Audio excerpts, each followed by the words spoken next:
ओम क्लीं वंदे दयानिधि श्री चरणारविंदम। प्रिय ज्ञान पिपासु आज पंचसखांक मतरे प्रणव तत्व आलोचना कराजिबो।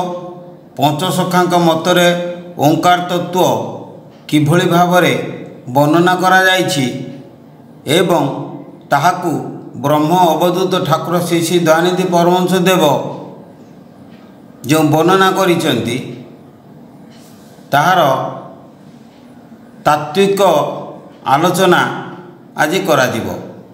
पंचसखा प्रणव तत्व ओडिशार पंचसखा 5 गोटी महान वैज्ञानिक भाव में परिगणित।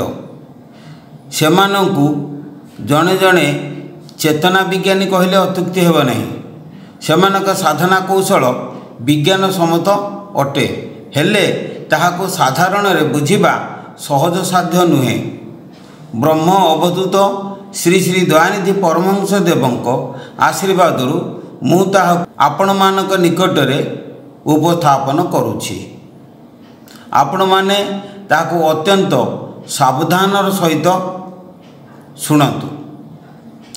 ओंकार तत्व श्री श्री दयानिधि परमहंस देव श्लोक माध्यम रे एहीपरि लिखिछन्ति यथा कोण तारकं दण्डकं चैव कुंडली चार्धकं तथा बिंदुरीति पंचमात्रा भवति प्रणवध्वनिः। अर्थात प्रणवध्वनि कुंडली तारक दंडक अर्धक और बिंदु यही 5 भाग रे विभक्त। ताहाला कौन ना अनाहत ध्वनि अनाहत चक्रु उत्पत्ति लाभ करी ओंकार ध्वनि रे परिणत हुए ओ श्वास वायु माध्यम रे अध और ऊर्ध्व को गति करी 12 गोटी मात्रा रे परिणत हुए। अनाहत चक्र 2 स्तनर मध्यवर्ती स्थान को कहा जाए।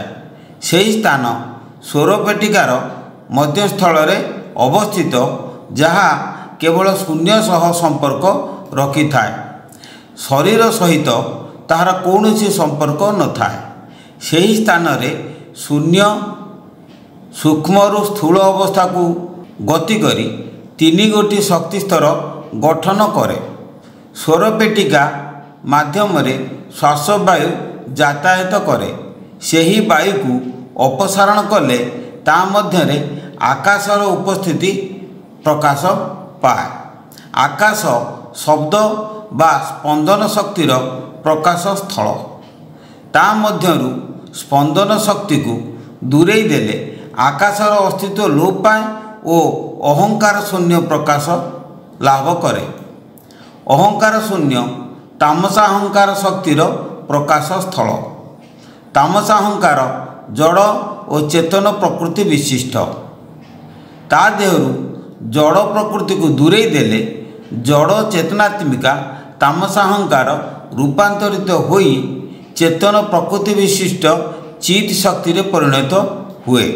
सही चित शक्ति को आत्मशक्ति कहा जाए। चित शक्तिर आधार महत शून्य। फलरे अहंकार शून्यर अस्तित्व लोप पाए और महत शून्य प्रकाश पाए। ताहाकु दर्शन रे महतत्व कहा जाए। तेणु महतत्व चेतन प्रकृति विशिष्ट ज्योतिर्मय चित शक्तिर प्रकाश स्थल। ताहा विश्वर सूक्ष्मतम चेतन प्रकृति स्तर, जहाँ प्राणी जगत सहित ओतप्रोत भाव में जड़ित। सही ठारू प्राणीर समस्त चेतन क्रिया सृष्टि होइथाए। अहंकार जड़ चेतनात्मिका प्रकृतिर प्रकाश स्थल और आकाश केवल जड़ बा शब्द शक्तिर प्रकाश स्थल। आकाशर सूक्ष्म अवस्था अहंकार और अहंकारर सूक्ष्म अवस्था महतत्व, यही 3 शून्य सूक्ष्म स्थूल भाव रे तल ऊपर होई गोटिक ऊपर आउ गोटिए रही शून्यर आकार विस्तार करती। प्राणीर अनाहत चक्र रे यही शून्यत्रय वायु सहित संपर्क स्थापन करी प्रकाश पाती। ଏହି ତିନି ଶୂନ୍ୟକୁ ତ୍ରିଶୂନ୍ୟ କୁହାଯାଏ। ବିଶ୍ୱ ସୃଷ୍ଟି ଆରମ୍ଭରୁ ତ୍ରିଶୂନ୍ୟରେ ତିନି ପ୍ରକାର ଭିନ୍ନ ଭିନ୍ନ ସ୍ପନ୍ଦନ ସୃଷ୍ଟି ହୋଇଥାଏ। ମହତ୍ତତ୍ୱରେ ଚେତନ ପ୍ରକୃତି ଚେତନତା ପ୍ରବୃତ୍ତି ବହନ କରି ଅନାହତ ଧ୍ୱନିରେ ପରିଣତ ହୁଏ।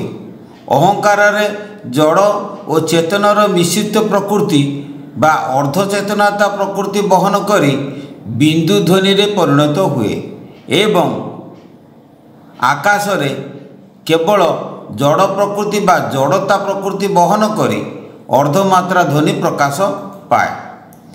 ମୋଟ ଉପରେ ଅନାହତ ଧ୍ୱନି ଚେତନ ଶକ୍ତି, ବିନ୍ଦୁ ଧ୍ୱନି ଅର୍ଦ୍ଧଚେତନ ଶକ୍ତି ଏବଂ ଅର୍ଦ୍ଧମାତ୍ରା ଜଡ଼ ଶକ୍ତି ଅଟେ। ତେଣୁ ଏହି ତିନି ଶକ୍ତିର ମିଳନରେ ଯେଉଁ ଶବ୍ଦ ସୃଷ୍ଟି ହୁଏ ତାହାକୁ ଓଙ୍କାର ଧ୍ୱନି କୁହାଯାଏ। ଏହି ଧ୍ୱନିତ୍ରୟକୁ କେହି ସୃଷ୍ଟି କରି ନଥାନ୍ତି। ସେମାନେ ପ୍ରକୃତି ଦ୍ୱାରା ବଳେ ବଳେ ସୃଷ୍ଟି ହୋଇ ସମୟର ତାଳେ ତାଳେ ପ୍ରକାଶ ପାଆନ୍ତି।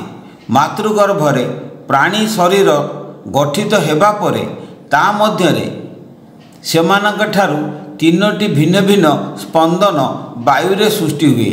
ତାହାକୁ ପ୍ରଣବ ଧ୍ୱନି କୁହାଯାଏ। ତ୍ରିଶୂନ୍ୟ ପ୍ରାଣୀ ଦେହରେ ସୀମିତ ହେବା ପରେ ମହତ୍ତତ୍ୱରୁ ଚେତନତା ବହନ କରି ଅକାର ମାତ୍ରା ସୃଷ୍ଟି ହୁଏ। ସେହିପରି ଅହଙ୍କାର ସ୍ତରରୁ ଅର୍ଦ୍ଧଚେତନତା ବହନ କରି ବିନ୍ଦୁ ଧ୍ୱନିରୁ ଉକାର ମାତ୍ରା ପ୍ରକାଶ ପାଏ। ଆକାଶ ସ୍ତରରୁ ଜଡ଼ତା ବହନ କରି ଅର୍ଦ୍ଧମାତ୍ରାରୁ ମକାର ମାତ୍ରା ପ୍ରକାଶ ପାଏ। ଏହି ତିନି ମାତ୍ରା ମିଳିତ ଭାବରେ ଓଙ୍କାର ବା ପ୍ରଣବ ଧ୍ୱନି ସୃଷ୍ଟି କରନ୍ତି, ଯାହା ଜଡ଼ ଓ ଚେତନର ମିଳିତ ପ୍ରକୃତି ବହନ କରି ପ୍ରାଣୀର ଅନାହତ ଚକ୍ରରେ ପ୍ରକାଶ ପାଏ ଓ ଶ୍ୱାସବାୟୁରେ ତରଙ୍ଗାୟିତ ହୋଇ ଶରୀରକୁ ଏକ ଶବ୍ଦମୟ ସ୍ପନ୍ଦନ କ୍ଷେତ୍ରରେ ପରିଣତ କରେ।